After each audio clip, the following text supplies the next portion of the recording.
No. You know, as an alcoholic, I talk about, you know, some warning signs, you know, like DUIs in a cul-de-sac, things like that. The idea of, you know, have you been through it to talk about it and see, like, you know, this is what you go through. Heart surgery, you know, alcoholism. I went to rehab in wine country just to keep my options open. And the idea of, you know, these are things you got to talk about. Well, you got your own vineyard.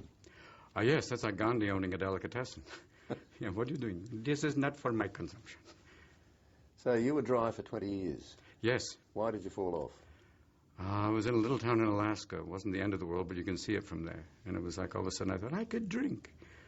It's also that same thought you have if you look off a large building and go, I can fly. And within a week it was like, gone, you know.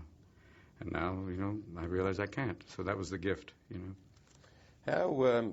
How vividly can you remember falling into the trap in the first place with cocaine and alcohol? I don't vividly remember anything from that. It's like there is this thing for alcoholics called a blackout, which isn't really a blackout. It's more like sleepwalking with activities. And I believe it's your conscience going into a witness protection program, going, you're about to have sex with a hobbit.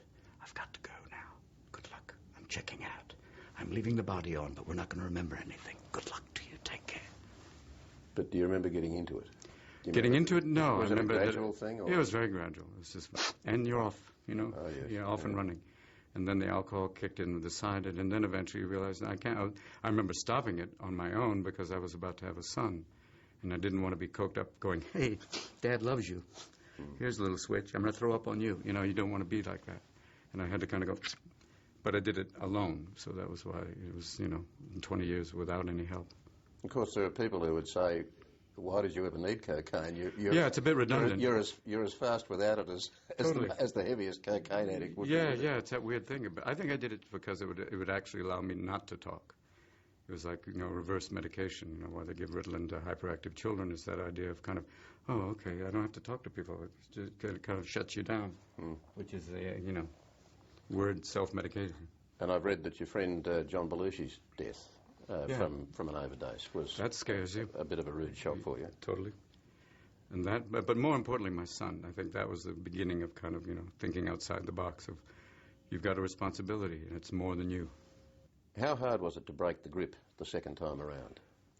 Not hard once you go to rehab. I mean, really? Rehab is, that's the beginning of kind of, you know, the idea is you got to surrender. You got to just say, I can't do it. Because, you know, I went to rehab with a lot of doctors and psychiatrists. I mean, the more intelligent you think you are, the harder it is to let go. You think, I've got a solution. I'll just drink a little bit. It's like saying, I'll just partially circumcise myself. I'll be fine. And then you have to go, nope, you lose. You can't do it. You need help. And at that point, that's the beginning. And then, you know, once you do that, you're out and run. The world